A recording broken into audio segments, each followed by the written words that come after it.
দেখতে পারছেন আমাদের সেই হাই-ফাই মিস্ত্রি, কিন্তু কেউ তার দাম দেয় না, ঠিক আছে। এই সেই হাই-ফাই মিস্ত্রি এখন বোর্ড লাগাচ্ছে, দেখতে পারছেন একটা পিন তো দিকে পাচ্ছে না, খুব কষ্ট করে ঢুইকেছে।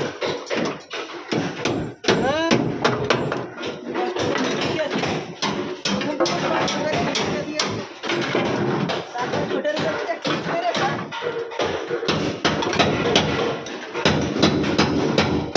আর এই পাশে মিস্ত্রি দেখো তাই পাতি ঢুকোচ্ছে কি সুন্দর করে। এই দেখো আমার কাছে নাটক নাকি, এ আবার অভিনয়তে বিশাল পারদর্শী, নাটকও করতেছে।